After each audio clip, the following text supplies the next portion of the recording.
Welcome, teacher candidates, to an overview of Cycle 2, Step 3, Reflect.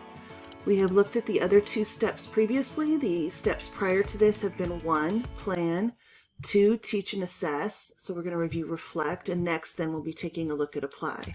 So let's look at some of the vocabulary that are critical in this step. You need to be sure you understand their definition of assessment, rubric, higher order thinking skills, and annotation. And that is very critical that you be sure that you understand where the glossary is in the assessment guide. So that should be right next to you. As I've said previously, that assessment guide should be walking you through this whole entire process. This compass map is merely an overview. So you should use the compass map to kind of give you an overview, answer some of those questions that you might have quickly. But then the assessment guide, you must be reading it, every part of it, and highlighting and underlining as you go to make sure you understand it. So let's take a look at what you need for this particular step. You're going to be scoring the whole class formal assessment responses, and you're going to use a rubric. You're going to be choosing 3 examples. So those 3 examples are going to be a representation of students who did not meet the standard, who met the standard, and who exceeded the standard. And you're going to be giving evidence. That's going to be your evidence in Part I. This is the section that we are on. And so formal assessment responses from those 3 students with feedback and scored rubrics is what you're going to be turning in. So that's those 3 items are critical. The rubric, once again, I say, if you don't have the rubric, you will not meet the standard for this level for the rubric for scoring, and you will fail this section. So the rubrics are critical. The 3 different assessments as we need to review are your informal assessment, your self-assessment, and your formal assessment. Those 3 assessments. You're going to analyze the student results from the assessments used throughout the learning segment.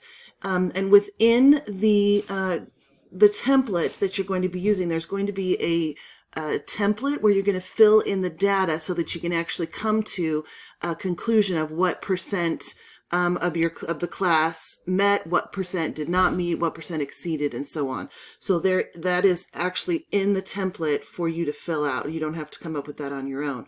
And Part J is actually an analysis or written narrative template. So that you're going to need to respond to analyzing the results. How did my students do? Did they do well? Did they not do well? The last portion is your reflection, and this part is critical. It's the how did I do section. You're reflecting on the evidence of what students learned, and you're describing and citing what was the least and the most effective to set goals for improvement. Now, when you think of reflection, it is not a summary. This is the most typical mistake that candidates make when writing this section, is they summarize what they did. What it's asking you to do is to reflect. So we're going to be looking at that this week in the discussion, to be sure that we talk about the difference between reflective writing and summarizing in writing. So just to kind of give you a quick comment on what reflective writing is when you write a reflection, you write your thoughts about something rather than writing a summary or describing something itself. Okay, so you need to keep that in mind. We're going to do an exercise in the discussion to be sure you understand that, but that is critical for you to understand the difference between that. Okay, so now let's take a look overall and remind ourselves what the score is we're shooting for in this cycle 2. So the passing score is 21 this year out of 45, and that's going to continue for the year 2020 to 2021. Even after COVID-19, they have not raised the scores. So that'll be good for you to know.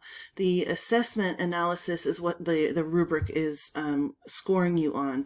So there's only one rubric for this particular step, and it's making sure that you have truly analyzed all of your assessments. So remember, you're shooting through it for a 3 or higher.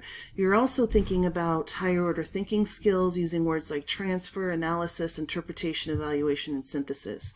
Some of the questions that will be critical for you during this phase is asking, do I analyze the formal assessment results accurately? Do I identify emerging learning patterns and trends? And does my assessment rubric clearly align with the learning goals, enable me to score students' work consistently? So these are some things you need to think about, especially with the rubric. Get to know that rubric. Remember, there's a rubric for every step.